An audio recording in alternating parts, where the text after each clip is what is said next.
ગઈકાલે મીડિયાના માધ્યમથી જે જાણ્યું છે કે દાહોદ જિલ્લાના મુખ્ય મથક એટલે કે દાહોદ એસટી બસ સ્ટેન્ડની ઉપર રિઝર્વેશનની ટિકિટની અંદર વધારે પડતા જે પૈસા લેવામાં આવે છે એ બાબતને લઈને આજે દાહોદ ડેપો મેનેજરને અમે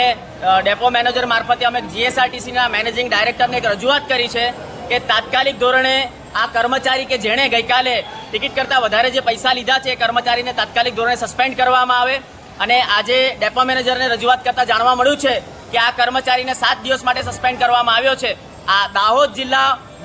મુખ્યત્વે આદિવાસી બાહુલ્ય વિસ્તાર છે, આદિવાસી જનતા છે, આદિવાસી ભોળી જનતાને જ્યાં છેતરવામાં આવી રહી છે આ ચલાવી લેવામાં આવશે નહીં। અને હવેથી બીજી વખત જો અમને આવી ફરિયાદ મળશે,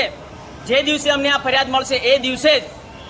દાહોદ જિલ્લાની અંદર એક પણ એસટી બસને અમે આવવા દઈશું નહીં કે એક બી એસટી બસને અમે દાહોદ જિલ્લાની બહાર જવા દઈશું નહીં। એટલે બીજી વખત આવી રીતે જો આદિવાસી જનતાને છેતરવાનું કામ કરવામાં આવશે એ ચલાવી લેવામાં આવશે નહીં। આજ રોજ જનતા ટાઈગર સેનાના પ્રદેશ પ્રમુખશ્રીના નેતૃત્વમાં જનતા ટાઈગર સેના દ્વારા જે એક રજૂઆત કરવામાં આવી છે કે આ આદિવાસી ભોળી જનતા છે, રોજના 300 રૂપિયાની મજૂરી કરે છે, રોજ કમાઈને રોજ ખાય છે, અને એમાં પણ જો તમે ટિકિટના દરો કરતાં 100-200 રૂપિયા વધારે જો આ લોકોને લઈ લેવામાં આવતા હોય, આ કેટલો અન્યાય કહેવાય, આ કેટલો અત્યાચાર કહેવાય। આદિવાસી વિસ્તાર છે, શિડ્યુલ એરિયા છે, અનુસૂચિ 5 વિસ્તાર છે। બીજી વખત જો આવી ઘટના ઘટી તો એની સંપૂર્ણ જવાબદારી તંત્રની રહેશે એવું આજે અમે ડેપો મેનેજર મારફતે જીએસઆરટીસીના મેનેજિંગ ડાયરેક્ટરને કહેવા માંગીએ છીએ।